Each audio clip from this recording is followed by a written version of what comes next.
ಆತ್ಮೀಯ ವೀಕ್ಷಕರೇ ನಮಸ್ಕಾರ. ನಾವಿವತ್ತು ಪೆರ್ಲ ಸಮೀಪದ ಉಕ್ಕಿನಡಕ ಸಮೀಪದ ನೆಲ್ಲಿಕುಂಜ ಶ್ರೀ ವಿಷ್ಣುಮೂರ್ತಿ ದೇವಸ್ಥಾನದ ಬ್ರಹ್ಮಕಲಶೋತ್ಸವದಲ್ಲಿದ್ದೇವೆ. ಬ್ರಹ್ಮಕಲಶೋತ್ಸವದ 3ನೇ ದಿವಸವಾದ ಇಂದು ಭಾಳ ವಿಜೃಂಭಣೆಯಿಂದ ವಿವಿಧ ಕಾರ್ಯಕ್ರಮಗಳೊಂದಿಗೆ ಇಲ್ಲಿ ಬ್ರಹ್ಮಕಲಶೋತ್ಸವ ಅತ್ಯಂತ ವಿಜೃಂಭಣೆಯಿಂದ ಜರುಗುತ್ತಾ ಇದೆ.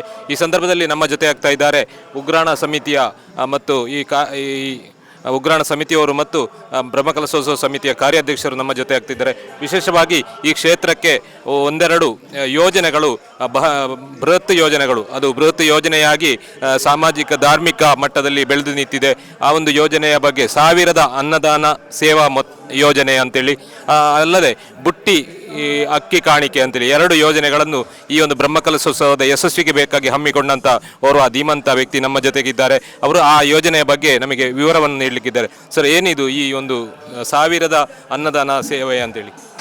ಹರೇ ರಾಮ, ನಾನು ನಾರಾಯಣ ಭಟ್ ದಂಬೆಮೂಲೆ ಅಂತೇಳಿ ನಮ್ಮ ನೆಲ್ಲಿಕುಂಜ ವಿಷ್ಣುಮೂರ್ತಿ ದೇವಸ್ಥಾನದ ಪುನರ್ ಪ್ರತಿಷ್ಠೆ ಬ್ರಹ್ಮಕಲಶೋತ್ಸವದ ಈ ಶುಭ ಸಂದರ್ಭದಲ್ಲಿ ನಾವು ಅನ್ನದಾನ ಸೇವೆ ಅಂದರೆ 5,000, 10,000 ಆ ರೀತಿಯಲ್ಲಿ ನಾವು ಹೋಗ್ತಾ ಇದ್ದೇವೆ. ಆದರೆ ಈ ಯೋಜನೆ ಅಂತ ಹೇಳಿದರೆ ನೆಲಮಟ್ಟದ ಕಾರ್ಮಿಕನಿಗೆ ಕೂಡ ಅನ್ನದಾನ ಸೇವೆ ಮಾಡುವಂಥ ಒಂದು ಅವಕಾಶ ಸಿಗಬೇಕು ಅಂತ ಹೇಳಿ ರಾಮಚಂದ್ರಾಪುರ ಮಠದ ರಾಘವೇಶ್ವರ ಸ್ವಾಮೀಜಿಯವರ ಮುಷ್ಟಿ ಭಿಕ್ಷೆ ಯೋಜನೆಯಿಂದ ಸ್ಫೂರ್ತಿ ಪಡೆದು ಇಲ್ಲಿ 1000 ಅನ್ನದಾನ ಯೋಜನೆ ಅಂತೇಳಿ ನಾವು ಪ್ರಾರಂಭ ಮಾಡಿದ್ದೇವೆ. 1000 ಅನ್ನದಾನ ಅಂತೇಳಿ, ಅನ್ನದಾನ ಅಂದರೆ ಸಾವು ಇರದ ಅನ್ನದಾನ, ಅದೇ 1000 ಅನ್ನದಾನ.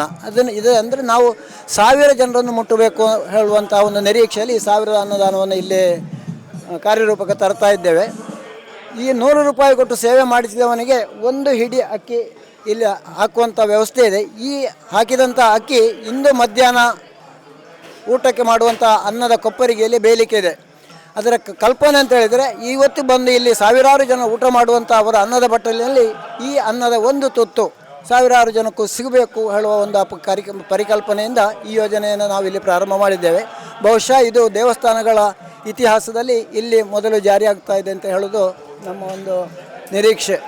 ಸರ್, ಇದು ಯಾವಾಗ ಆರಂಭಿಸಿದ್ರಿ? ಏನು, ಹೇಗೆ ಇದಕ್ಕೆ ಜನಗಳು ಸ್ಪಂದಿಸ್ತಾ ಇದ್ದಾರೆ? ಈಗ ನಾವು ಅಂದರೆ ಬ್ರಹ್ಮಕಲಶ ಶುರು ಆಗಬೇಕಾದ್ರೂ ಮೊದಲು ನಮ್ಮದು ಇಲ್ಲಿ ವಿಷ್ಣುಮೂರ್ತಿ ದೇವಸ್ಥಾನದ 1-2 ವಾಟ್ಸಪ್ ಗ್ರೂಪ್ಗಳಿದೆ. ಅದರಲ್ಲಿ 1 ವಾರ ಮೊದಲು ನಾನು ಇದರ ಬಗ್ಗೆ ಹೇಳ್ತಾ ಬರೀತಾ ಆಗ ಒಂದಷ್ಟು ಜನ ಹಾಗೆ ಸ್ಪಂದಿಸಿದರು. ಈಗ ಮೊನ್ನೆ ಕಾರ್ಯಕ್ರಮ ಅಲ್ಲಿಂದ ಇಂದಿನವರೆಗೆ ಸುಮಾರು 500ಕ್ಕೂ ಮಿಕ್ಕಿ ಜನರು ನಮ್ಮ ಈ ಸೇವೆಯಲ್ಲಿ ಪಾಲ್ಗೊಂಡಿದ್ದಾರೆ ಹೇಳುವುದಕ್ಕೆ ಬಹಳ ಸಂತೋಷ ಆಗುತ್ತದೆ. ಮುಂದಿನ ದಿನಗಳಲ್ಲಿ 1000ದ ಸಂಖ್ಯೆಯನ್ನು ಮುಟ್ಟುವಂಥ ನಿರೀಕ್ಷೆಯಲ್ಲಿ ನಾವೀಗಿದ್ದೇವೆ. ಇದಕ್ಕಿಂತ ಮೊದಲು ಒಂದು ಬುಟ್ಟಿ ಕಾಣಿಕೆ ಹಾಗೇನೋ ಒಂದು ಸೇವೆಯನ್ನು ಕೂಡ ಇಲ್ಲಿ ಕೈಗೊಂಡಿದ್ರೆ ಅಂತ ಕೇಳಿದೆ, ಅದರ ಬಗ್ಗೆ?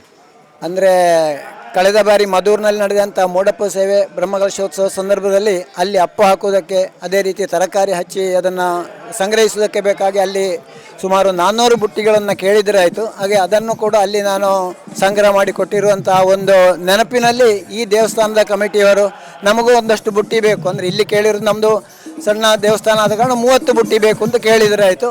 ಹಾಗಾಗಿ ಅದನ್ನು ಕೂಡ ನಾವು ಅಂಗಡಿಯಿಂದ ಖರೀದಿಸಿ ದೇವಸ್ಥಾನಕ್ಕೆ ಕೊಡೋದು, ದೇವಸ್ಥಾನದಿಂದ ಅದರ ಮೊತ್ತವನ್ನು ನಾವು ವಿನಿಯೋಗಿಸುವುದೊಂದು ಬೇಡ, 10 ಜನರಿಂದ ನಾವು ಅದನ್ನು ಸಂಗ್ರಹಿಸಿ ಕೊಡುವ ಅಂಥೇಳಿ 300 ರೂಪಾಯಿಯ ಒಂದು ಸೇವಾ ಮೊತ್ತ ಇಟ್ಟುಕೊಂಡು ಅದನ್ನು ಅವರಿಂದ ಪಡ್ಕೊಂಡಿದ್ದೇವೆ. ಬುಟ್ಟಿಗೆ ನಾನು ಕೊಟ್ಟದ್ದು 220 ರೂಪಾಯಿ ಮತ್ತು 80 ರೂಪಾಯಿ ಉಳಿದಿರುವಂಥದ್ರಲ್ಲಿ 1.5 ಕಿಲೋ ಟೈಗರ್ ಅಕ್ಕಿ ಸಂಗ್ರಹ ಮಾಡಿ ಅವರ ಹೆಸರಿನಲ್ಲಿ ಬುಟ್ಟಿ ಮತ್ತು ಬುಟ್ಟಿ ಅಕ್ಕಿ ಸೇವೆ ಅಂತೇಳಿ ಹಾಗೆ ಮಾಡಿ ಇಲ್ಲಿ ಅದನ್ನು ಸಮರ್ಪಣೆ ಮಾಡಿ ಆಗಿದೆ. ಭಕ್ತರಿಗೆ ಆದಷ್ಟು ಒಂದು ರೋಮಾಂಚನ ಆಗಿದೆ. ಇಲ್ಲಿ ಕೂಡ ಹಾಗೆ ಈ 1000 ಅನ್ನದಾನದಲ್ಲಿ ಆ ಅಕ್ಕಿ ಸುರಿಯುವುದು ಅಂತ ಹೇಳಿದರೆ ಅವರಿಗೆ ಬಹಳ ಪವಿತ್ರವಾಗಿ ಬಹಳ ಭಕ್ತಿಯಿಂದ ಜನರು ಭಾಗವಹಿಸ್ತಾ ಇದ್ದಾರೆ. ಇದೊಂದು ಎಲ್ಲಿ ಕಾಣದಂಥ ಒಂದು ಸೇವೆ ಆಗಿರ್ತದೆ. ಇದಕ್ಕೆ ಜನ ಸ್ಪಂದನೆ ಹೇಗಿದೆ? ಅದೇ ಜನ ಸ್ಪಂದನೆ ಒಳ್ಳೆಯದಿದೆ ಅಂತೇಳಿ ಜನರು ಬಂದಷ್ಟು ಅಕ್ಕಿ ಹಾಕಿ ನಮಸ್ಕಾರ ಮಾಡುವ ಆ ಒಂದು ಇದು ನೋಡುವಾಗ ರೋಮಾಂಚನ ನಮಗೆ ಆಗ್ತದೆ ಅಂತೇಳಿ ಆ ಒಂದು ಭಕ್ತಿ ಭಾವದಿಂದ ಅದರಲ್ಲಿ ಪಾಲ್ಗೊಳ್ತಾ ಇದ್ದಾರೆ. ಅಂದರೆ ನೆಲಮಟ್ಟದ ಕಾರ್ಮಿಕರು, ಈ ಒಂದು ಕಾರ್ಮಿಕರಿಗೆ 5,000, 10,000 ಕೊಟ್ಟು ಅನ್ನದಾನ ಮಾಡೋದಕ್ಕಾಗೋದಿಲ್ಲ. ಅದಕ್ಕಾಗಿ ಈ ಒಂದು ನ್ಯಾನೋ ಯೋಜನೆ ಅಂದರೆ 100 ರೂಪಾಯಿ ಕೊಟ್ಟಲ್ಲಿ ಅನ್ನದಾನ ಸೇವೆ 10 ಸಂಸ್ಥರಿಗೆ ಅವರಿಂದ ಅನ್ನ ಒಂದು ಸಮರ್ಪಣೆ ಆಗ್ತದೆ ಅಂತ ಹೇಳುವ ದೃಷ್ಟಿಯಲ್ಲಿ ಇದನ್ನು ಜಾರಿ ಮಾಡಿದ್ದೇವೆ. ಬ್ರಹ್ಮಕಲಶೋತ್ಸವದಲ್ಲಿ ತಾವು ಏನು ಜವಾಬ್ದಾರಿ ವಹಿಸಿಕೊಂಡಿದ್ದೀರಿ? ಬ್ರಹ್ಮಕಲಶೋತ್ಸವದ ಉಗ್ರಾಣ ಸಮಿತಿ ನನ್ನ ನೇತೃತ್ವದಲ್ಲಿ ನಡೀತಾ ಇದೆ. ಒಂದಷ್ಟು ನಮ್ಮ ಉಗ್ರಾಣ ತುಂಬಿ ತುಳುಕುವ ಹಂತಕ್ಕೆ ಬಂದಿದೆ. ಅದು ಬಹಳ ಸಂತಸ ಕೊಡ್ತಾ ಇದೆ. ನಾವು ಈ ಗ್ರಾಮೀಣ ಪ್ರದೇಶದಲ್ಲಿ ಇಷ್ಟು ನಮಗೆ ಹಸಿರುವಾಣಿ ಬರಬಹುದು ಅಂತ ನಮ್ಮ ನಿರೀಕ್ಷೆ ಇರಲಿಲ್ಲ. ಈಗ 3 ದಿನ ಆಯಿತು ಅಷ್ಟೇ, ನಮ್ಮ ನಿರೀಕ್ಷೆ ಮೀರಿ ಜನರ ಸ್ಪಂದನೆ ಇದೆ. ಆರಂಭಕ್ಕೆ ಹೇಗೆ ಬಂತು, ಅದರ ನಂತರ ಹೇಗೆ ಬರ್ತಾ ಇದೆ ಅದೇ ಹಸಿರು? ಆರಂಭಕ್ಕೆ ನಾವು ಪೆರ್ಲ ಮಂದಿರದಿಂದ ಹೊರಡುವುದು ಅಂತೇಳಿ ನಿರೀಕ್ಷೆ ಮಾಡಿದ್ದೇವಾಯಿತು. ಒಂದು 2 ಪಿಕಪ್ಪಿನಷ್ಟು ಬಂದಿತ್ತು. ಮತ್ತು ಈಗ ನಿತ್ಯ ಒಂದೊಂದು ಪಿಕಪ್ಪಿನಷ್ಟು ಜನರು ಅದನ್ನು ಸಂಗ್ರಹ ಮಾಡಿ ಇಲ್ಲಿ ತಂದು ಸಮರ್ಪಣೆ ಮಾಡ್ತಾ ಇದ್ದಾರೆ. ಮುಂದಿನ ದಿನಗಳಲ್ಲಿ ಇನ್ನಷ್ಟು ಬರ್ಬೋದು ಹೇಳುವ ನಿರೀಕ್ಷೆ ನಮ್ಮಲ್ಲಿ ಈಗ ಜ್ವಲನಗೊಂಡಿದೆ. ಮಧ್ಯಾಹ್ನದ ಭೋಜನದ ವ್ಯವಸ್ಥೆಗಳು ಮತ್ತು ರಾತ್ರಿಯ ಭೋಜನ ವ್ಯವಸ್ಥೆ, ಅದೇ ರೀತಿ ಬೆಳಗಿನ ಉಪಹಾರ, ಅದೇ ರೀತಿ ರಾತ್ರಿಯ ಉಪಹಾರ, ಸಂಜೆ ಉಪಹಾರ ಅದೆಲ್ಲ ಹೇಗೆ ನಡೀತದೆ? ಅದೇ ನಾವು ಒಂದೇ ಉಪಹಾರ ಮಾಡೋದಿಲ್ಲ, ಒಂದೊಂದು ದಿನ ಒಂದೊಂದು ವೆರೈಟಿ ಮಾಡ್ತೇವೆ. ಒಂದು ಸಜ್ಜಿಗೆ ಅವಲಕ್ಕಿ ಇರ್ಬೋದು, ಹಸಿರು ಬೇಳೆ, ಹಸಿರು ಒಂದು ನೆನೆಯಿಸಿ ಅದನ್ನು ಒಂದು ಉಪ್ಪಿಟ್ಟು ಕರಿ ಹಾಗೆ ಮಾಡುವಂಥದ್ದು. ಇನ್ನೊಂದು ದಿವಸ ಇವತ್ತು ಇಡ್ಲಿ ಸಾಂಬಾರು ಮಾಡಿದ್ದೇವೆ, ನಾಳೆ ಇನ್ನೊಂದು ಮಾಡುವ ಯೋಜನೆಯಲ್ಲಿ. ಇಲ್ಲಿ ನಮಗೆ ಏನು ಲಭ್ಯ ಆಗಿದೆ ತರಕಾರಿ, ಅವುಗಳನ್ನು ಹಾಳಾಗದ ರೀತಿಯಲ್ಲಿ ಅವುಗಳನ್ನು ವಿನಿಯೋಗಿಸಿ ನಾವು ಸಾರು, ಸಾಂಬಾರು, ಪಲ್ಯ ಇಂಥದ್ದು ಮಾಡಿ ಮತ್ತು ನಿತ್ಯವೂ ಪಾಯಸದ ಊಟ ಕೊಡುವ ಒಂದು ಸಂಕಲ್ಪ ಮಾಡಿದ್ದೇವೆ. ಒಂದೆರಡು ದಿನ ಸಿಹಿ ತಿಂಡಿ ಕೂಡ ಕೊಡಬೇಕು ಅಂತ ಹೇಳುವ ಒಂದು ಹುಮ್ಮನಸ್ಸು ನಮ್ಮ ಕಾರ್ಯಾಧ್ಯಕ್ಷರದ್ದು. ಆರಂಭದಿಂದ ಇಲ್ಲಿಯವರೆಗೆ ಎಷ್ಟು ಹೇಗೆ ಜನ ಮಧ್ಯಾಹ್ನದ ವ್ಯವಸ್ಥೆಗೆ ಹೇಗೆ ಸ್ಪಂದಿಸಿದೆ? ಮೊದಲನೇ ದಿನ ನಮ್ಮ ಬ್ರಹ್ಮಕಲಶದ ಮೊದಲನೇ ದಿನ ಮಧ್ಯಾಹ್ನ ಸುಮಾರು 1,000ಕ್ಕೆ ಹತ್ತಿರ. ಅದೇ ರೀತಿ ರಾತ್ರಿ ಕೂಡ ಅಷ್ಟೇ ಜನರ ಆಗಮನ ಆಗಿದೆ. ನಿನ್ನೆ ಕೂಡ ಒಂದಷ್ಟು ಜನ ಬಂದಿದ್ದಾರೆ. ಮುಂದಿನ ದಿನಗಳಲ್ಲಿ ಜನರಿಗೆ ಇದರ ಬಗ್ಗೆ ಅರಿವಾಗಿ ಇನ್ನಷ್ಟು ಜನ ಬರಬಹುದು ಅಂತ ಹೇಳುವ ನಿರೀಕ್ಷೆಯಲ್ಲಿ ನಾವಿದ್ದೆ. ಆ ಬಗ್ಗೆ ನಾವು ಸರ್ವಸನ್ನದ್ಧವಾಗಿದ್ದೇವೆ. ಬ್ರಹ್ಮಕಲಶೋತ್ಸವ ದಿವಸ ಎಷ್ಟು ಜನ ಸೇರ್ಬೋದು ಸಾಧಾರಣ ಅಂದಾಜು? ಬ್ರಹ್ಮಕಲಶದ ದಿವಸ ಸುಮಾರು ನಮಗೊಂದು 3,000 ಜನರ ನಿರೀಕ್ಷೆ ಇಟ್ಟುಕೊಂಡಿದ್ದೇವೆ ನಾವು. ಬಾಕಿದ ವ್ಯವಸ್ಥೆಗಳೆಲ್ಲ ಅಡಿಗೆ ನೀರಿನ ವ್ಯವಸ್ಥೆಗಳು ಅದೆಲ್ಲ ಎಲ್ಲ ನಮಗೆ ತೋರಿದ ಮಟ್ಟಿಗೆ ಎಲ್ಲೂ ಲೋಪ ಆಗದ ರೀತಿಯಲ್ಲಿ ಸನ್ನದ್ಧಾಗಿದ್ದೇವೆ.